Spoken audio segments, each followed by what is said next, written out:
Hi, hello, welcome. It's Pip here from queenpipcards.com. Thank you so much for joining me today.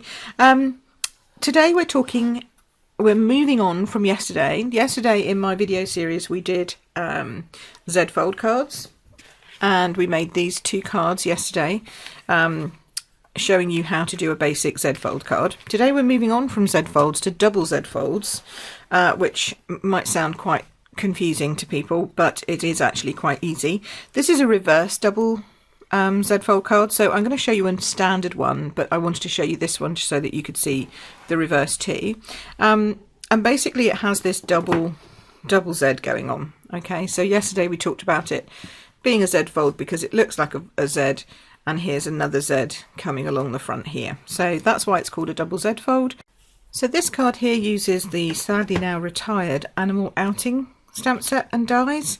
It's retiring this year, but I think in the UK it has actually now sold out. But if you've got this set at home, then this is a really cute card that you can make using all the animals, including the little frog and the giraffe, and all the elements that are from the card, from the die set too. So I wanted to show you that one because it's a reverse, and then we're going to do one the other way around. Plus this is a square card, and I want to show you that you can actually do a double Z fold with a normal standard A6 size card too. So that's what we're going to be working on today. So put Animal Outing aside, bring in Timeless Tropical, and I know you're thinking, my goodness, the woman's using Timeless Tropical all month. It's yeah, I am, because I love it so much, but also because it has big die cut elements that you can use for cards that you want things to pop out from and stand up, you know, over an edge, and that's what's important in when you're making a double Z fold. So yes, we are using Timeless Tropical and the dies that match, and I'm not going to apologise for that. So we start off with a piece of very simple plain A4 European size cardstock, and this is mint macaron, and we cut that down to 28 centimetres long. And as you can see, our cardstock in the UK is 29 point, and this says 29.7 ish. It's really 29.7 and a half. Okay, it's just odd. So to get a nice number which you can easily calculate from, the best thing to do is to cut it down to 28 centimetres. You can do it at the normal full length. I just find this easier to work with. And then you just cut it as you would normally in half at 10.5 centimetres. And then you're left with two of these, so you can make two of these cards. And you want to then take this piece and put the long edge back up to the top of your trimmer, and at 14 centimetres, don't cut but score. So score it at 14, move it along and score it at 21. And that is what you need to do for that piece. Then you're going to take what's left of your card, so you can either have an offcut, so I would keep that for another Z fold card, and I would use an offcut that I had in my stash. So I would cut this again to 28 so that it's the same length as the card base, and then I'm going to cut this to, what am I going to cut this to? 5. No, not 5. I'm going to cut it to 4.5. I thought that wasn't right. 4.5. Yeah, that seems a bit big. So yes, 4.5. You can do it smaller if you want. I just chose those numbers because I like them. Then you're going to go back in at 14 and move along to 21. And that's the cutting and scoring for the base done.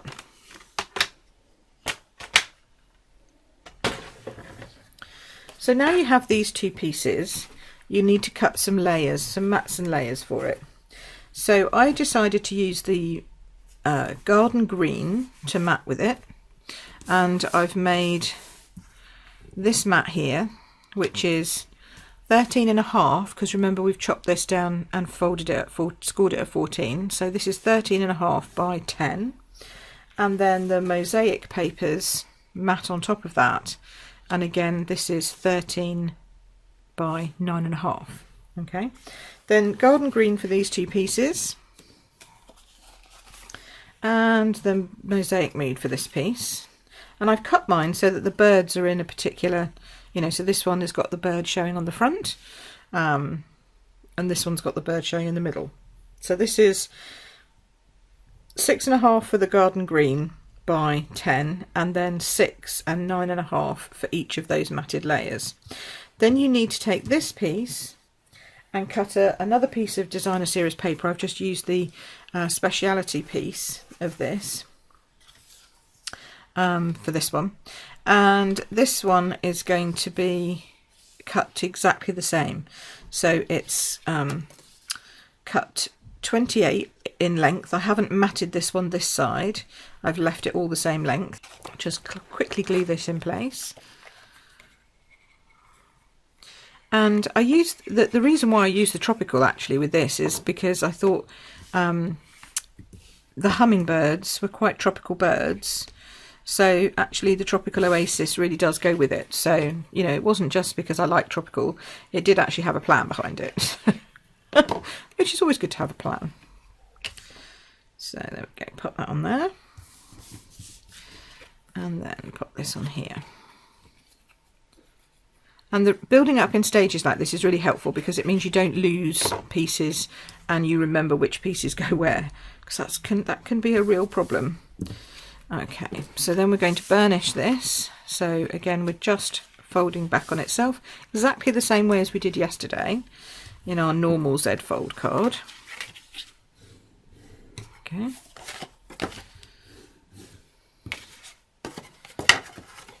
Make sure it's really nice and strongly done. And as I say, this is a standard double Z fold card, as my Americans would call it. A double, I don't know, do you call it a double Z or a double Z? I guess a double Z, because you say Z, not Z. But we call it a double Z fold card, which doesn't sound nearly as exciting, to be honest.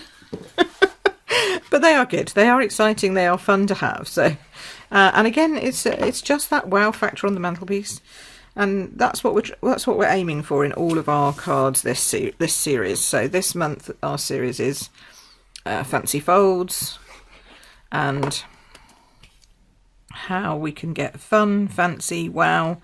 You know, some of them aren't particularly fancy. Yesterday's weren't fancy, but they're fun and they're different. And if you've never done one before, then they're fancy.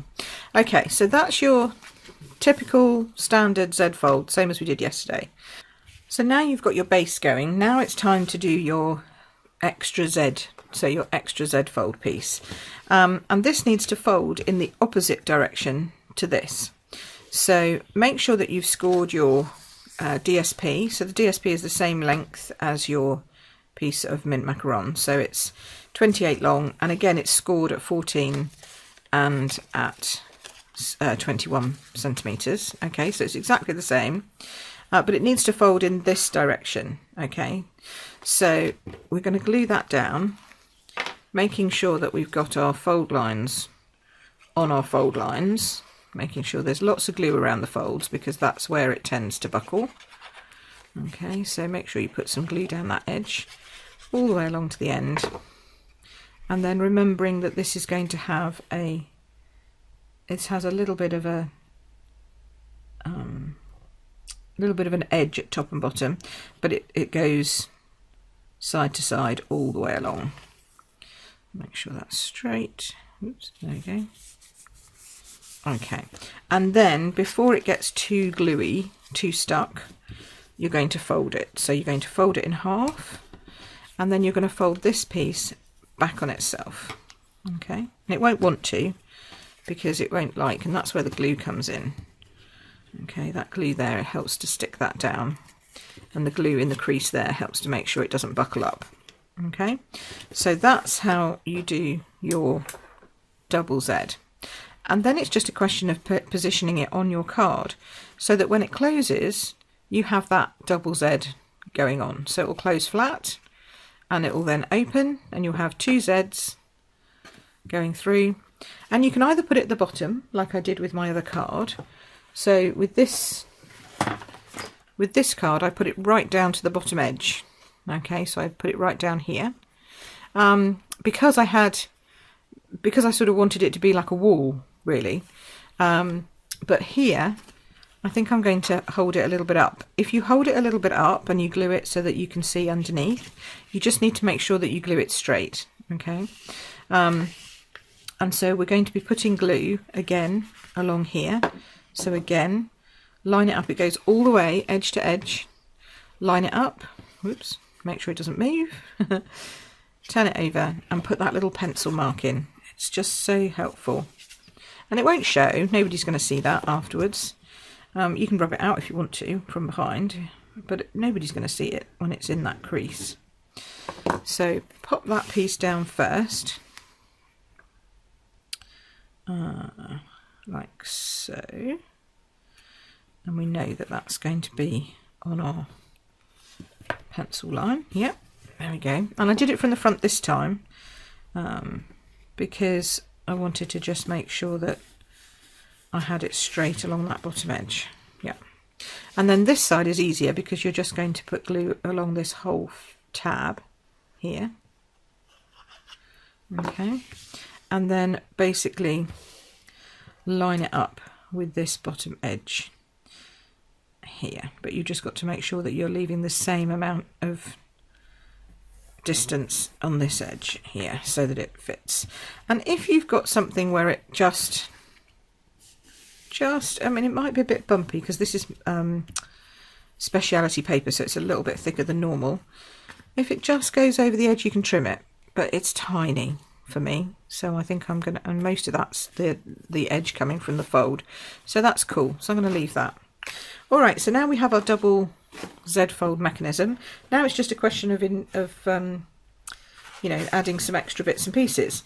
So I decided that I wanted to use the tropical, as we've said, and I think these make great flowers to just have as standout pieces, either on the inside or in here or even behind, but I like them on the front, I think. And then I did some little petal pink ones just to add a different colour, and I've got some garden green leaves, because you can have these as long as when they close, they don't close and shut out too far over. Remember, you've got about nearly 1 centimetre on this edge, because it would have been 14.9 normally, but we've chopped it down to 14. So you've got nearly 1 centimetre you could stick out and it will still fit into an envelope, but you do need to be careful about that. And then I chopped off the end that looks like a pineapple. And I thought actually that might look quite good if it just comes up behind the flower like that. So we just have sort of a bit of foliage coming up with a flower. And we could even move this flower over here with the hummingbird, but I quite like the idea of the hummingbird flying towards the flower, if you see what I mean. So I think we're going to put that one there, and then this is from the Tropical Oasis dies, and these pop up but they don't cut out, if you see what I mean. So they're half cut, so that you can just bend them forwards and give them a little bit more depth. So I really like that. So I wanted to sort of show those off as well. So we'll have those coming out there. Okay, so then it's just a question of gluing it all down and putting a sentiment on.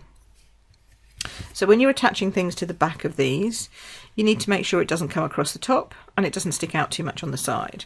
So once you know where you're going, again, you can either use a pencil mark or something like that. Now this won't stick with glue because it might go through the holes that are there from the cutouts. So glue dots are your friend. And you just pop a few glue dots, a couple of glue dots on the middle bit there, just below where your finger is, because you know that's where it's going to be sticking, like so. Okay, and then we'll pop our fronds out like so. There we go. It's a little bit out, Pip. Move it in. You've probably got enough room actually there. There we go. Just don't want that to come out of the top.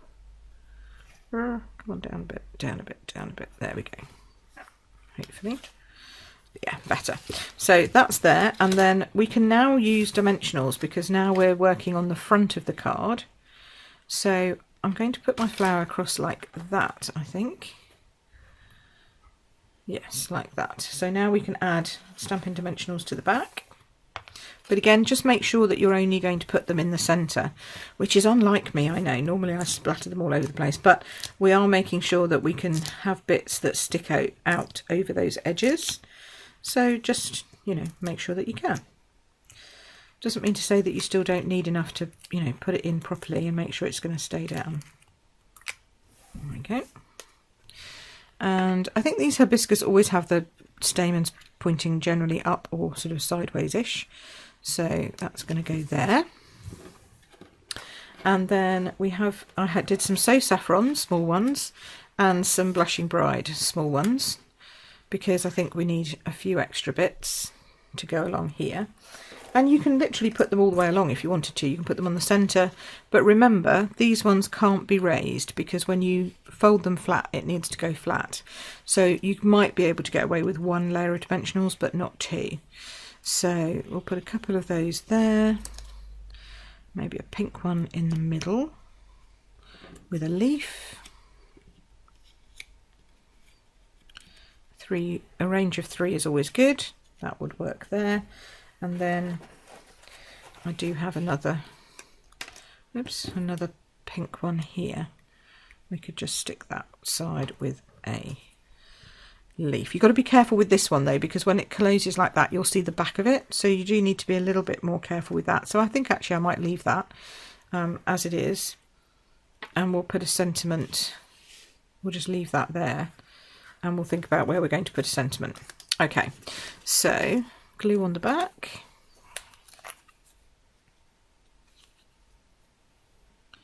put in a couple of leaves, and they're quite dark but they do match nicely with the green of the designer series paper.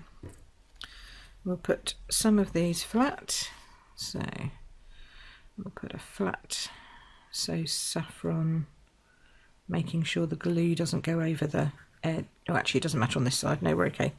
That's it. It's this end that we need to worry about. So Saffron, So Saffron, and then we will just lift this one up on a dimensional, and then that's it. That's as much as we can do in terms of lift for the centre of this card. There we go. That looks nice. That comes across, so it's kind of hidden. And then, oh, more flowers, how lovely. And you could even put some wording here if you wanted to, or write a message on that part. Over here I'm going to put another couple of flowers. Actually, maybe just one and a sentiment. Let's do that. So the sentiment that I thought would work really nicely with this is the rest and relax, you deserve it. So we'll just pop that on. And I'm going to stamp this in crushed curry, if I can find my crushed curry. Yeah. Oh, or maybe garden green. Actually garden green, because the flower is in yellow. So let's have garden green. And then pop that down there.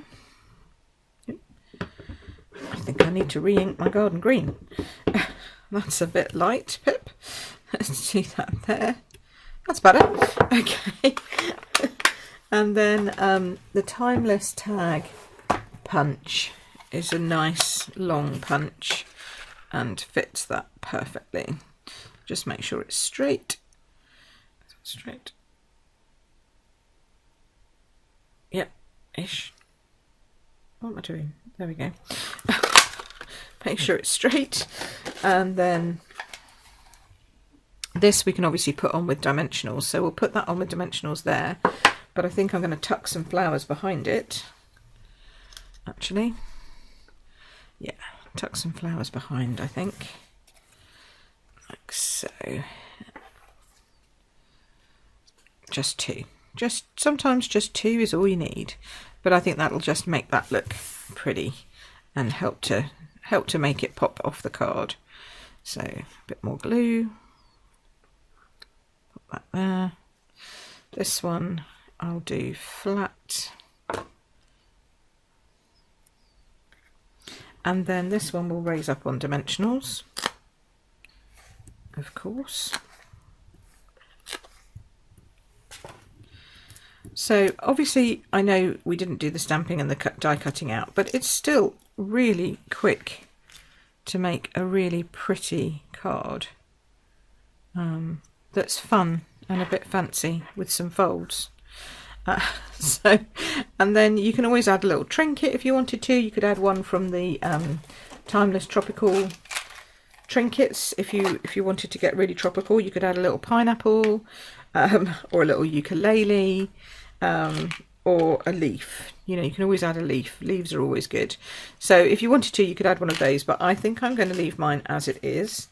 For once, I'm not going to add a little trinket, so that's quite unusual for me, not to add an embellishment, but we'll leave that there for now. We'll bring the other one in, and then we'll bring the plain one in, and then you can really see the difference. So here's the plain one, which is nice, very nice, and you can always put a little white piece here for your writing, or put your writing on the back, so that's nice. And then that's really sort of stepped up into a wow, isn't it? And then if you take it to do the reverse, that looks even, you know, more different, because it is reverse folding. So all I did there was I put the Z on the other side. So I just turned my card, so it's like that. I turned it around, and then I put the Z this way. So very simple to get two different looks, but two pretty spectacular cards if you give them to somebody, you know, as a stepped up wow card. So there you go, that's my double Z or double Z fold card. I hope you've enjoyed it today. If you subscribe, then you'll be able to see all of my videos in this month's tutorial, all of which are about fancy, fun and wow folds. So yeah, do that. Enjoy. If you want anything, I'll put all the links below. Some of these products have retired, some of them you've probably got in your stash, some of them you might like to buy. So if you want to, then the item codes and everything are below. Alright, thanks ever so much for watching. You take care now, and I'll see you again next time here at Queen Pip Cards with Pip Todman. Thanks very much. Bye bye.